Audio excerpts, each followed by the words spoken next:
أرسته زينا أب تجراي كلهم دك تجراي بمعارض دمصوم زسمعلو تكال ميديا كهلو علامة بمحاز قدمي خلت عامت كم زغنيات إسران حدن لكاتيت زت مسرته تي بي اس مبل كلا عامت تصمبل مسرته يخبر له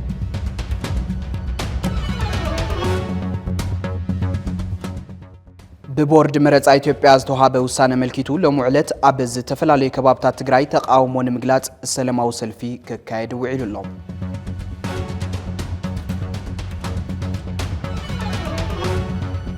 أب دوب باكستانن أفغانستانن أوارح إن تجادد الزت أن حوترين أب كتتها وتدرى وجنت كم زعبهم تجلسون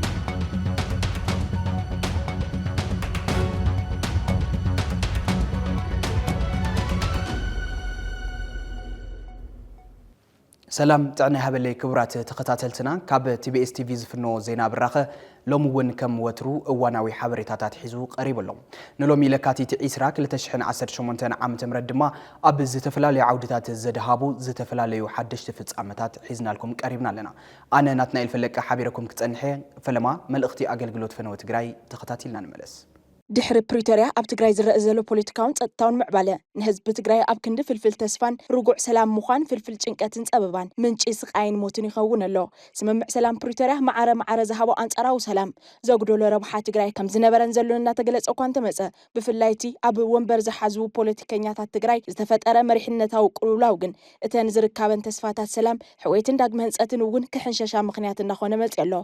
ሕዚ እቲ መሪሕነታዊ ቅልውላው ፍልፍል ሻቅሎትን ቀጻሊ ስጋት ህዝብና ካብ ምዃን ሓሊፉ ነዝውላድን ወላድን ታሪኽ ዝኾነ ህዝቢ ብውሽጢ ግዳይ ዘቤታዊ ሕመቕ ድሕረትን ድንቁርናን ብደገ ድማ ግዳይቲ ናይ ትግራይ መንብርካኽ ክርኢ ዝምነ ሓይሊ ናብ ዝገብር ሓደገኛ ብሄራዊ ተቓላዓይነት ካብ ዝሰጋገር ውዕል ሕድር ኢሉ ኣሎ ይኹን እምበር እቲ ቅድሚ ዘበናዊ ዓለም ሃገረ መንግስቲ ሃኒፁ ብስልጡን ሕብረተሰባዊ ባላ መንግስቲ ነደው ኣቢሉ ዝነበረ ህዝቢ ሕዚ ዕፁ ብኢድ ዘይ መንግስታውያን ሓይልታት ማለት እውን ነንስቴት ኣክተርስ ክውሰን ናብ ዝገብር ዕሩይ ድሑር ፖለቲካዊ መድረኽ እንተኣቱ ይረአ ኣሎ ቲቪኤስቲቪ እዚ ኣብ መሪሕነት ትግራይ ብሓፈሻ ኣብ መራሕቲ ውድብ ሕወሓት ድማ ብፍላይ ዝተፈጠረ ክፍጠር ዘይነበሮ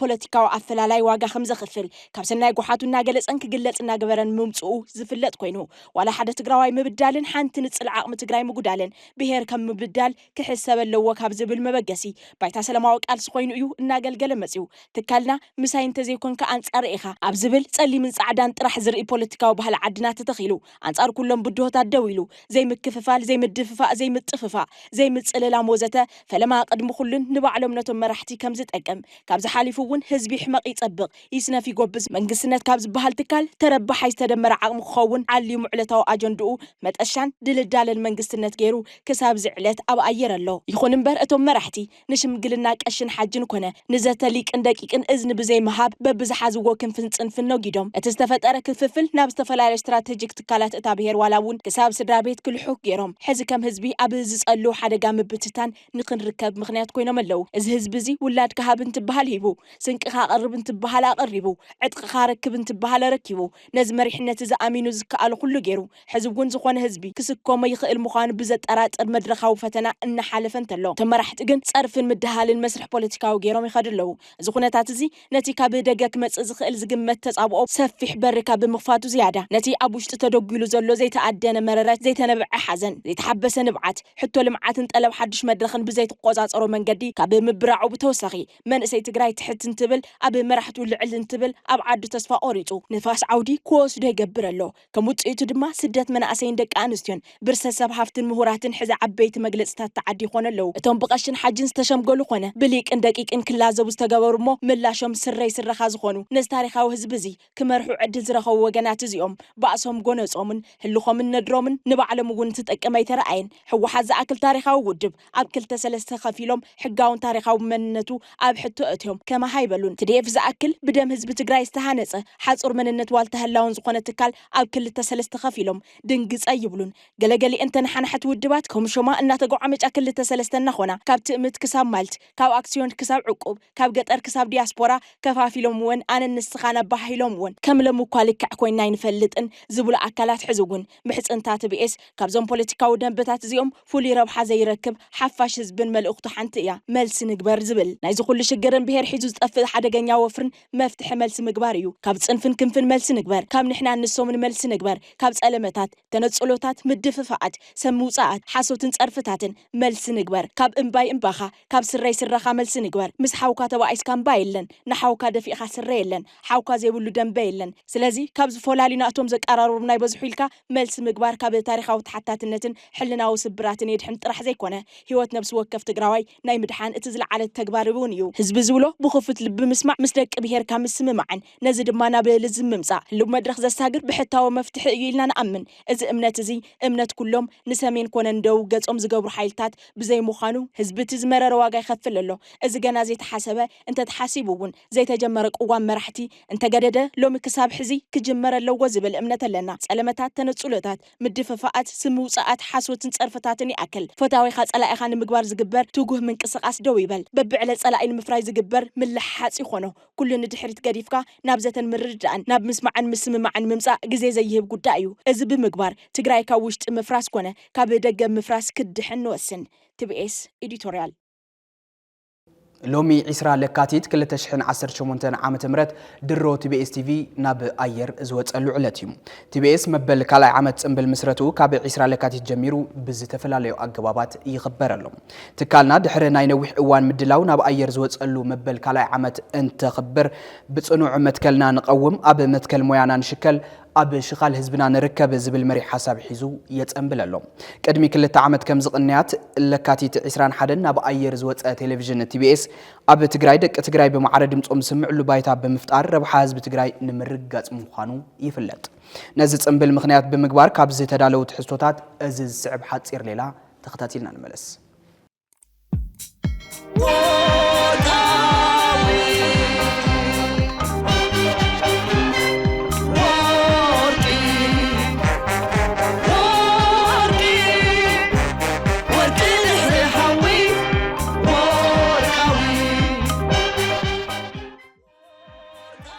حسوم كأنزان نغناغاي باغن كما مبجسي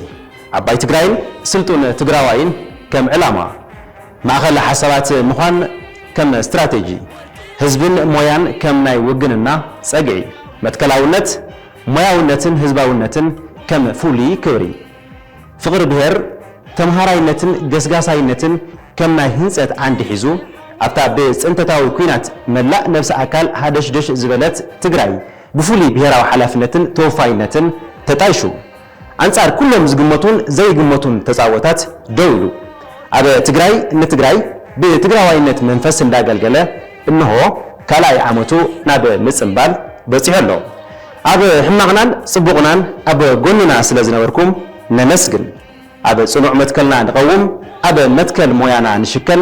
أبى شخال حزبنا نركب TBS وركاوي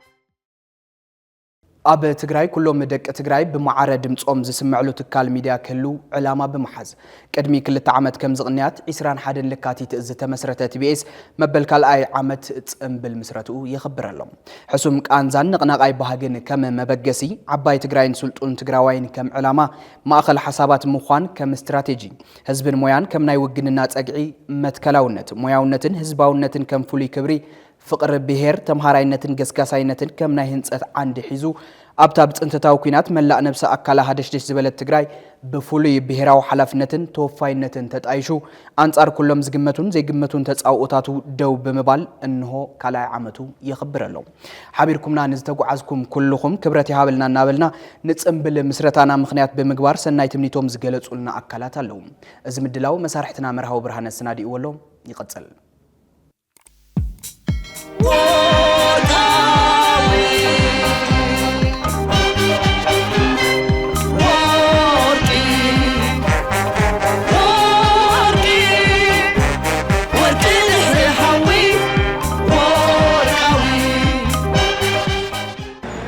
ተስፋይ ኪሮስ ይባሃል ነባራይ ከተማ አጉላዒ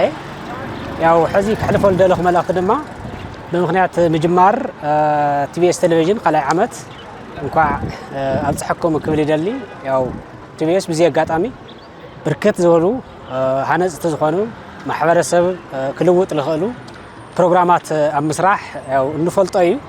ብቐፃልነት ድማ ኣብቲ ብፍላይ ድማ ኣብቲ ናይ ሰላም ለለዎ ቅርብነት ኣብቲ ናይ ሰላም ምስፍሕፋሕ ብሓፈሻ ድማ ኣብ ምስፍሕፋሕ ዕብየትን ልምዓትን ዝዓዲ ተጊሁ እንዳሰርሐ ዝርከብ ናይ ቴሌቪዥን ጣብያ እዩ እሞ ብዚ ኣጋጣሚ ደጊመ ደጋጊመ እንኳዕ ንምጅማር ቴሌቪዥን ቲቪኤስ መበል ካልኣይ ዓመት ብሰላም እንኳዕ ኣብፅሐና ይብል ኣብ ቀፃሊ ድማ ብፍላይ ድማ መናእሰያትና ካብ ደበና ኩናት ወፂኦም ሕዚ እውን ቀፃልነት ዘለዎ ልምዓት ዕብየትን ዝዓዲ ክቃለሱ ክሰርሑ ብፅሒት ክዋፃእ ብዚ ኣጋጣሚ መልእኽተይ ከመሓላልፍ ይደሊ ቲቪኤስ ወርቃዊ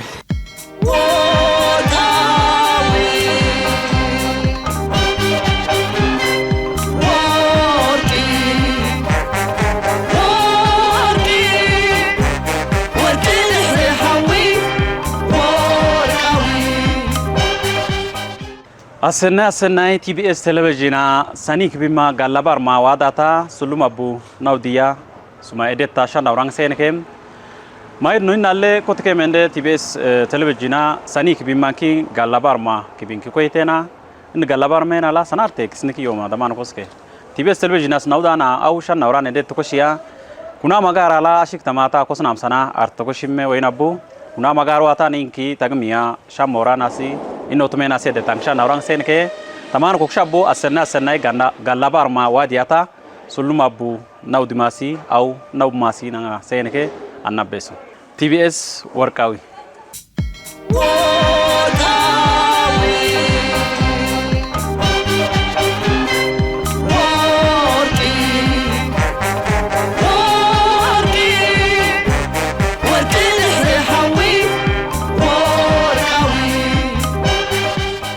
عم بهاللخو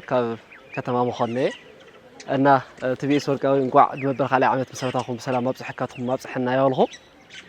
تبيس تلفزيون أو تقرأي بوكرنا ولك ميديا سلازي عاوز تقبرون متفتات مولهم بزاقات أمله كامسكني دالي ورقاو دخون مدوات ورقاو دخون جزي خلت عمتات مسحنا بمسح حكاتهم لا يا خرعنا دس يا ولنا يتحبنا يو سلازي بزقات له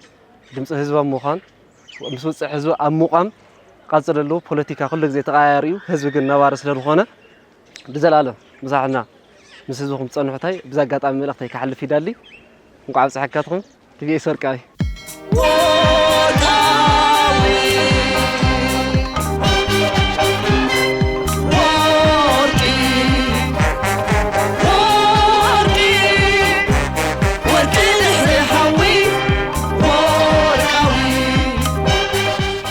تعدي له تحنكا قابنه يسوي يمي قاعد عرفت جدا يوك يعني ملامتي جدي جورناليزم تمهارت كيو كله عمت ما الله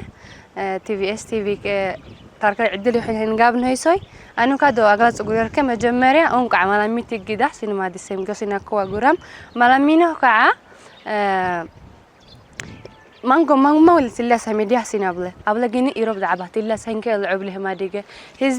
هزبي عدا قحطونا سينا هذا يروب دعبها كعكات الله سونا سينا هذا معراب ما قلت الله ولكن يروب دعبه إن كان طلعت الله وبله ما يقول هزبي قون قحطونا سينا هذا قابنه يسوي أنك عكادولي يونيم سينما دسم ملامتي كده وركاوي TBS TV كبرات تملكتنا زيناتنا النقد اليوم أبز قنيات ببيت مخر فيدريشن توسينو ببورد مرز إثيوبيا توهاب وسانة ملكيتو بركة زبالة تقاومو انتقات مون بود بولدون ود بسمرة دما كسي انت مسرتلون تعذبنا لنا نايز انبيتان تقاومون مقصلتان دما لومي أب إيد محدارا جزياو من محدار أبزر كبابتات سلماو سلفي ككايد وعلو اللوم إذا بود بحوحات تتقوع سلفي الزنبر ودباب انتاي كم زمسل مسارحتنا بلاي سياسة تقطاتي الولوم بلاي قتل يغني لي ناتنايل دحندو الخاتم كبرات تخطاتلتنا دمزت TBS تلفزيون ببيت مخري فيدريشن توسينو ببورد مرزع إثيوبيا استوحب وسان عملكيتو بركت زبالة تقاومونا تقالح ممصو زذكريو لمون عب استفراليو خبابيتات تግራይ حوحات تصوعو سلفي ككادو وعيل الله فلما نايقلي سلفتات وسن ملك تخطاتيلنا نملس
نتقرأ زقلة بيت مغرفة درجين نتقرأ زقلة بيت مغرفة درجين إثيوبيا زعلة فوسطانة نتقرأ أيام الغتن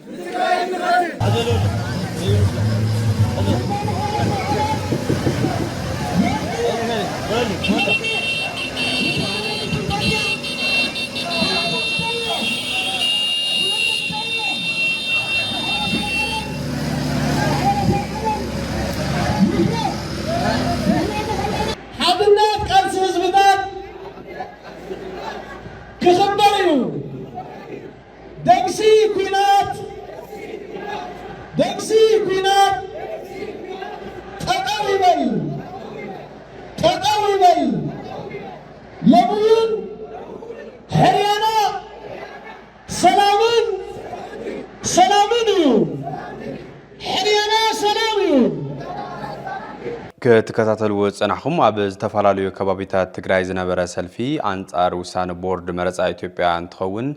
ኣብዚ ኣብ ከተማ መቐለውን ፕሬዝዳንት ግዝያዊ ምምሕዳር ትግራይ ጀነራል ታደሰ ወረደ ላዕለዎት ኣመራርሓ መንግስትን ዝተፋላለያ ውዳበታትን ነባሪ ከተማ መቐለን ኣብ ዝተረኸብሉ ሰልፊ ክካየድ ውዒሉ ኣሎ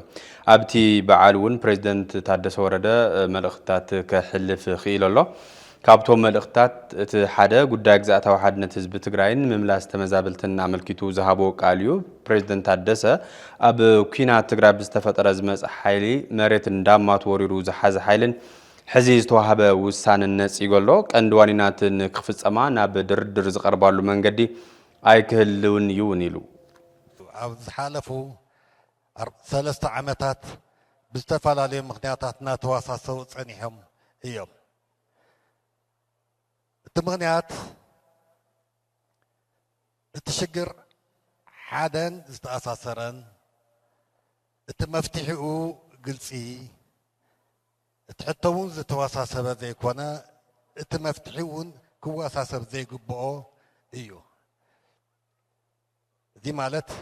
ኩነታት ናፍቲ መጀመርያ ዝነበሮ ኩነታት ምምላስ ተመዛበልትን ምምላስ لوالا وسناتنا والنفط نورو وناي مبلاس قداي زيات دون مبال زيات خالي ملك عن متحزن تفعل مخنياتات نقرا وصاني حميم تي افلا لايك هون زي فطر اللي زي قبا قداي افلا لاي نات فطر مطيو زي يترف اب حزب تግራይ اب مونغو فيدرال منغستن ትግራይን ወነፈላላይ ኮይኑ ክበል ዘይብሉ ጉዳይ እዩ መሬት ትግራይ ናይ ተጋሩ ብዘይ ዝኾነ ቅድመ ኩነት ክምለስ ከም ዘሎ ዝተዛረበ ፕሬዝዳንት ታደሰ ዝተመዛበሉ ወገናት ናብ መረበቶም ንምምላስ ዘከራኽር ጉዳይ ይኾነን እውን ኢሉ በቲ ዝተሰምዐ ምርዳእቶም ቆምቲ ኣፈላላይ ኮይኖም ዘለው ነጽንሕ ቶም ተሰምዐሎም ንተግብር ኢልና ዝጀመርናዮም እውን ነቶም ኣፈላላያት ከም ዘለዎ ዝገድፈ ይኮነን ካብቶም ኣፈላላያት ሓደ لولا وسنات ناي مخبار ጉዳይ እዩ ላዕላዊ መሰናት ናይ ምምላስ ጉዳይ እዩ ኩነታት ናው ኖር ናይ ምምላስ ጉዳይ እዩ ሕቶ መሬት ትግራይ ብሕጊ ዝዳነ ኣይኮነን እውን ኢሉ ፕሬዝደንት ታደሰ እዚ ሕዚ ተወሲኑ ዘሎ ውሳነ ካልእ መዘዝ ኩናት ከየምፅእ ፍሉይ ጥበብ ልዝብን ዘተን ከም ዝሓትት እውን ፕሬዝደንት ታደሰ ኣብ መደርኡ ኣካቲቱ ኣሎ ስለዚ ሕዚ እውን እቲ ሕቶ ሰላማውን ፖለቲካውን ፍታሕ ዘለዎ ክግበረሉ ዝኽእል ናብ ኩናት ከምርሕ ዘይግብኦ ኣተሓዝኡ እንተበላሽኻ ጥራሕ ካልእ ኩናት መበገሲ ክኾን ዝኽእል እንተዘይኮይኑ ባዕሉ ሰላማውን ፖለቲካውን መፍትሒ ክርከበሉ ዝኽእል እዩ ኣብዚያት እዩ ሕዚ ብዝተፈላለየ መገዲ ክትሓዝ ዝምከር ዘሎ ከክንዲ ፖለቲካዊ መፍትሒ ሕጋዊ መፍትሒ ከምኡታት ዝመሰሉ ዝኾነ ካልእ መፍትሒ ናብ ሰላም ከምርሕ ከም ዘይኽእል ድማ ተደጋጊሙ ይፍለጥ እዩ ስለዚ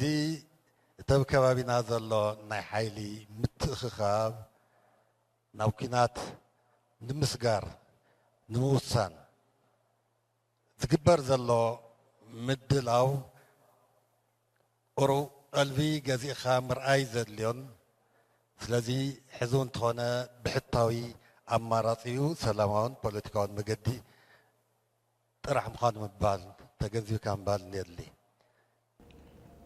ውሳነ ቦርድ መረፃ ኢትዮጵያ ሕብረትን ሓድነትን ህዝቢ ትግራይ ንክረጋገጽ ዘአንፈተ ውሳነ እዩ ክብል እውን ፕሬዝዳንት ታደሰ ሎሚ ዕለት ኣብ ዘስምዖ መደረ እውን ንምግላጽ ክኢል ኣሎ ስለዚ ብመሰረቱ ክፍታሕ ዘለዎ ሕቶ ከም ዘሎ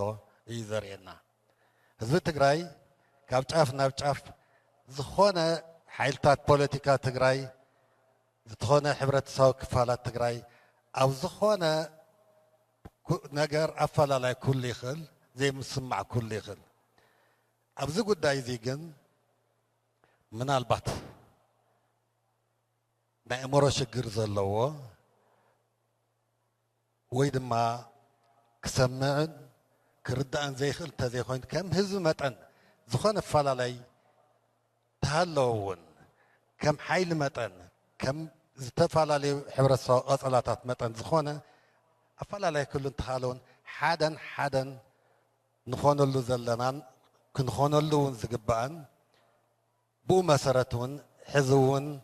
ብፍላይ ካብ ኣብ ቀረባ ግዜ ዝተወሰነ ውሳነ ዝበሃል ናይ ቤተ ምክሪ ፌደሬሽንን ምርጫ ቦርድን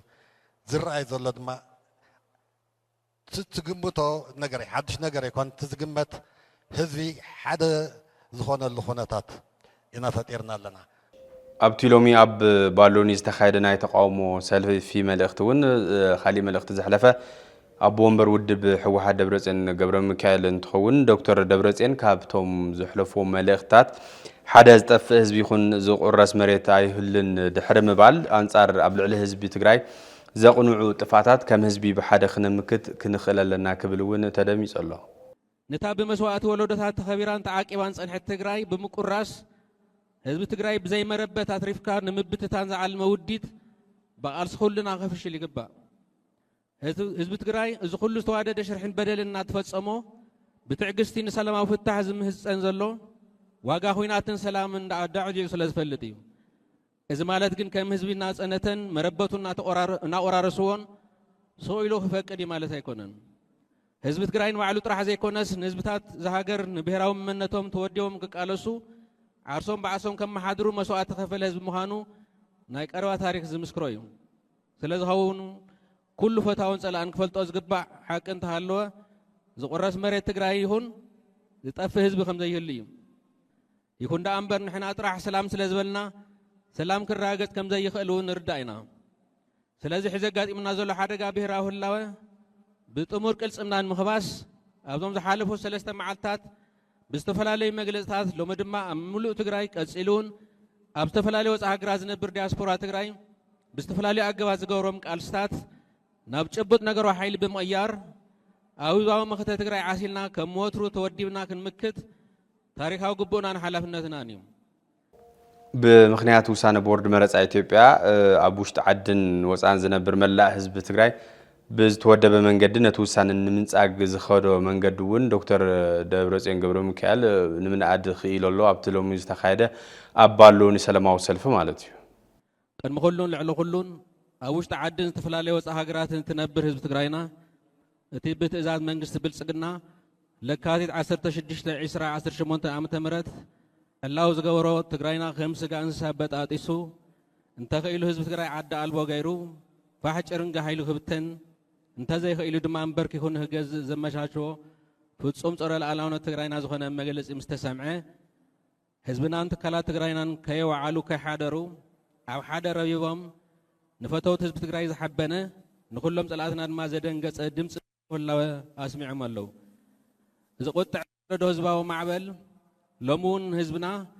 ሰራዊት ትግራይናን ኩሎም ትካላት ትግራይናን ከም ወትሩ ንፀላእትና ዘይቆርጠው መዓረ ምዃኖም ደጊሞም ብዕሊ ምግላጾም ዘለና ዝለዓለ ክብርና ብስሙድብና ህወሓትን ብስመይን ትገልጽ ሓበን ይስምዐኒ ደብረጽዮን ብተወሳኺ ክንዲ ጸልመተ ተጸልመተ ነገራት እንተኸበደን ብስጡም ሓድነትና ጸገም ትግራይ ክግላህ እዩ ክብል እውን ገሊጹ ኣሎ ጸልመተ እንተጸልመተ እቲ ጸገም ብጥሙር ሓድነት ህዝብና ከም ዝኽበስ ኣየጠራጥርን ሰላማዊ ሰልፍና ናብ ጭቡጥ ተግባራት ከም ዝቀየሩን እንተኣመን ክቡራትን ክቡራንን እቲ ብቦርድ መረፃ ኢትዮጵያ ኣቢሉ ዝተመሓላለፈ 5 ከባቢታት ትግራይ ናብ ፌደራል ከድምፃ ዝገብር ውሳነ ኣብ ገፊሕ ኣፈላላይ ዝነበሩ ፖለቲካ ሓይልታት ብመዓረ ድምፂ እንትቃወሙ እውን ንምስማዕ ዝኸኣልናሉ ሓድሽ ቅንያት ናይ ሰሙን ዛዕባ ኮይኑ ኣሎ ይቐነለይ ናትናኤል ትካል ድሕንነት ኢትዮጵያ ናብ ሻብዓይ ሃገራዊ መረፃ ዘቕንዐ ብፍላይ ንተጠቀምቲ ዋትስኣፕ ዒላማ ዝገበረ ሰፊሕ መጥቃዕቲ ሳይበር ይበፅሕ ከም ዘሎ ኣፍሊጡ እዚ ዝበለ ምምሕዳር ድሕንነት መርበብ ሓበሬታ እንትኸውን ካብ ዝረኸቡ ሓበሬታን ትንታነታት ድሕንነት ሳይበርን ከም ዝኾነ እውን ኣብቲ ዕላዊ መርበብ ሓበሬቱ ገሊጹ ብመንጽር ህልው ኩነታት ኢትዮጵያ ብፍላይ ድማ ሻብዓይ ሃገራዊ መረፃ መጥቃዕቲ ዝፍጽሙ ኣካላት ኣብ ሜላ ኣጠቓቕመኦም እናተራቐቑ ይመፁ ከም ዘለውን ንተጠቀምቲ ዋትስኣፕ ዒላማ ብምግባር ሰፊሕ ናይ ሳይበር መጥቃዕቲ ይፍጽሙ ከም ዘለውን ገሊጹ እቲ ትካል ኣብ ዘውፅኦ ህጹጽ መጠንቀቕታ እውን እቲ መጥቃዕቲ ብፍሉይ ንላዕለዎት ሰበስልጣን መንግስቲ ኣብ ወፃኢ ንዝነብሩ ተምሃሮ ብዲጂታላዊ ኣማራጺታት ብርሑቕ ዝመሃሩ ውልቀ ሰባትን ጽልዋ ዘለዎም ውልቀ ሰባትን ዒላማ ከም ዝገበረ ገሊጹ ካብቶም ቀንዲ ሃከራት ዝጥቀሙሉ ሜላታት ምጥፍፋእ ደገፍቲ ዝተፈላለዩ ፖለቲካዊ ውድባት መሲልካ ኣርማ ሰልፊ ብምጥቃም ኣብዚ ሊንክ ብምንካእ ንውድብና ዘለኩም ደገፍ ግለጹ ወይ ኣብ ጎስጓስ ውድብ ምርጫና ተሳተፉን ዝኣመሰሉ መደናገሪ መልእኽትታት ብምልኣኽ ከም ዝኾነ ኣመላኺቱ ንኣካውንት ዋትስኣፕ ተጠቀምቲ መረፃ ናቁጣኻ ፍለጥ ዝርዝር ሕፅያትካ ረኣይ ወይ መጀመርታ ውፅኢት ምርጫ ክትረክብ ዝብል መደናገሪ ሊንክ ከም ዝሰዱን ካብዚ ምንኽኻእ ንክቁጠቡን ኣተሓሳሲቡ እቲ መልእኽቲ ካልእ ሜላ ተኸታታሊ ምጥፍፋእን ስርቂ መንነትን ብምዃኑ ብጥንቃቐ ክረአይን እቲ ዝካየድ መጥቃዕቲ ካብ ዝፍለጥን ናይ ቀረባ ሰብን ስለ ዝመጽእ ፍሉይ ንቕሓት ከም ዝጠልብ ኣብ ዘውፅኦ መግለፂ ዕላው ገይሩ ተመዛበልቲ እንተዘይተመሊሶምን ግዝኣታዊ ሓድነት እንተዘይተረጋጊጹን ኣብዚ መረፃ እዚ ኣይንሳተፍን ናይ ዝበሉ ውድባት ትግራይ መደባት እናቃላሕና ምምፃና ይዝከር ኣብ ዶብ ፓኪስታንን ኣፍጋኒስታንን ኣዋርሕ እናተጋደደ ፀንሐ ወጥሪ ናብ ቀጥታ ወታደራዊ ጎነፅ ከም ዝዓበየ ተገሊጹ ሚኒስተር ምክልኻል ፓኪስታን ኳጃ ኣሲፍ ሃገሩ ብትዕግስቲ ክትፅበ ፀኒሓ እናተባሃለት ፀንሐት እኳ እንተነበረት ሕዚ ግን እቲ ኩነታት ናብ ክፉት ኩናት ከም ዝተቐየረን ወታደራዊ ሓይሊ ወሳኒ ስጉምቲ ክወስድ ከም ዝጀመረን ተገሊጹ ኣሎ እቲ ግጭት ኣብ 2640 ኪሎ ሜትር ዝንውሓቱ መስመር ዱራንድ ዝተበገሰ ኮይኑ ኣብ ዶብ ክልቲአን ሃገራት ኮይኑ የገልግል ከም ዝነበረን ኣፍጋኒስታን ነዚ ኣፍልጦ ካብ ዘይመሃባን ዝብገስ ምዃኑ ተገሊጹ ኣሎ ብኻልእ መልክዕ ኣብ ክልቲኡ ዶብ ዝርከብ ማሕበረሰባት ድማ ዱልዱል ሃይማኖታውን ባህላውን ምትእስሳር ከም ዘለዎምን ማዕኸናት ዜና ይገልጻ ኣለዋ بمسارات وهاب قال منجستي طالبان أفغانستان زابيهولاه مجاهد سراويت أفغانستان قبل علوات دراو مدبرات باكستان أب مسمر دوراند سفيح متقعت كم زجمرة علاو غيرهم طالبان أبتن 4 ساعات زقت على وجه 55 وتادرات باكستان كم زقتله كل وتادراو معسكرات 19 نقطات مفتشين كم زحزن تجليتهم بخال وجن منستر زينا باكستان أتاولاه ترار 133 تواقعتي طالبان كم زقتلون لعل خلتهم إتي كم زقصلون بمجلات باكستان ኣብ ካቡልን ካንዳሃርን ብዝተፈጸመ መጥቃዕቲ ኣየር ወታደራዊ ትካላት ከም ዘዕነወቶ ኣረጋጊጹ ክብል ገሊጹ ኣብ ፓኪስታን ዝተፈጸመ መጥቃዕቲ ነፈርቲ ኣብታ ሃገር ብዝተኻየደ ተኸታታሊ ግብረ ሽበራዊ መጥቃዕቲ ዝተበገሰ እዩ ዝብሉ እውን ብዙሓት እዮም ወታደራዊ ዓቕሚ ክልቲአን ሃገራት ሰፊሕ ኣብ ልዕሊ ምዃኑ እቲ ኩናት ናብ ዞባዊ ግጭት ክዓቢ ይኽእል እዩ ዝብሉ ስክፍታታት ከም ዘላዓለ ማዕኸናት ዜና ይገልጻ ኣለዋ anything that took place previously 4 or 5 months before. But what we can say is that we remain seized of this threat, and our forces remain vigilant and working to ensure the full security of our people. ኣብ መወዳእታ ዜና ቲቢኤስ ቲቪ ስሩዕ ፈነወ ካብ ዝጀመረሉ እዋን ፈሊሙ በቦርሑ ፍሉይ ናይ ትኹረት ኣንፈትና ነፀረ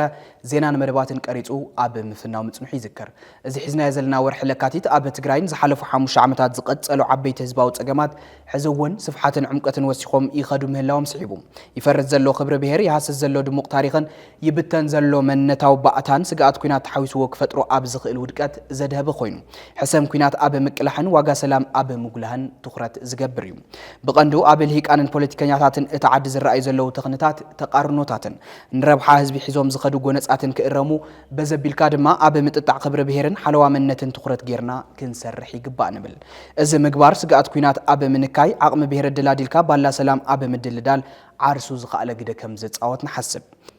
ትግራይ ካብታ ኣትያቶ ዘላ ኩለ መድያው ጸገም ክትወጽን ህዝብና ናብ ግቡእ ክብሩ ክምለስን ኣብ መንጎ ኣሕዋት ዝህሉ ሰነያ ኣገዳሲ ምስ ደጋዊ ሓይልታት ዝግበር ልዝብ ኣዋጻእ ምዃን ዝኣመን ትካልና ሕሰም ኩናት ዝምልከቱ ዝተፈላለዩ ትሕዝቶታት እናቐረጸ ይፍንወሎም ጠቕላላ ዜናን መደባትን እውን ናብዚ ናይ ትኹረት ኣንፈት እዚ ዘነጻጸረ ክኸውን እዩ እዚ ፍሉይ ኣጀንዳ እዚ ንሎሚ በዝስዕብ ሓሳብ ክንጥምቶ ኢና ባንክታት ኸይድኻ ብኸዚ ገንዘብ የለይ ተባሂሉ ተወሪሩ ገንዘብ ጥራሕ ቀሪዩ እትለይ ውል ትልእለት ልጎርስ ኸታ ይኮን ኸዚ ሓደ ሰብ ሓደ ድኻ ካብ ወጻእ ተላይኹ ወቅርሽ መጸ በገሪ የውጻያ እንድዕራ ባንክ ቅርሽ የለይ ተባሂሉ እንድዕል ለቀደመ ልወርዎ ዘርፍዎ ኮይኖም ታይ ይገብር ትድኻኸ ትትሑት መናወሮ ለለኸ ኣሕና ኻፊኢና ጸጊምና ኒሆ ኣመራሕትና ልቦና ለይ ምግባሮም ብጣዕሚ ኻፊኢና ጸጊምና ኒሆ ልቦና ክገብሩ ተይሎም يقري هايلهم لو أنت مليسهم حدا خوينهم هم ناترهم عد سلام كجوروا تكون سلام يجوروا سلام ندعر لي جوروا جين وترزل ألم حزان من إسيل حرارة أي نوري أدول تسوق يا بعلا تنقرقريات مهلليا تعبد يا ولاد وك عيدا لأيانها بيا جزاء عدها هبلت ولاد عيدا أيانها أني الناس أوي من أينيو هذلا ونيجور لنا لبنا يجور لنا بسرو لو لبهم يمولسلنا سلام مدينة علم سلو ولاد لو لبهم يمولسوا كجور الزولاد عندما على بخيتي نوري تقراويتي نمتاي وقت من اسي عندما لك علات لا وانت الحراره يا نورياتا نمتاي هصان نمتاي تحرر نمتاي دول الاوي تنبر وليدا العرب اذي عين قبلاي خزين قبلا صحين قبلا دح صحين قبلا بقى ازغاريهر لو لبنا امي ملسهم ازغيان ولينا خزله نركينا نزررينا عندها اهل ولا طني اويني الا بخيل زرر يلحدر له ولاد خاودا ما يمقيح في قنها بقى دي وين يسمعوا بلبنا ابونهم يدامت ويرأي ويسمعوا علامات بوم الام يسمعنا يرأينا بقى السلام بالخي كل تدقنا نواريغي ولدن ولد نبالغي عدا عباس نيرو عدا مرعا عدا عبيتي عدا منسي نيرو عدا مرعا عدا تستاي نيرو عدا طعام انت عزقلو نامي هلو تهزبنا سلام يبلالو كبراتن كبرانن لومي زدالنا يوم زيناتات أبز خنبيتنا لنا مزترف مدلاوات تي بي اس تلفزيون سنايت أنحيت كوخنا لكم يمنا سلام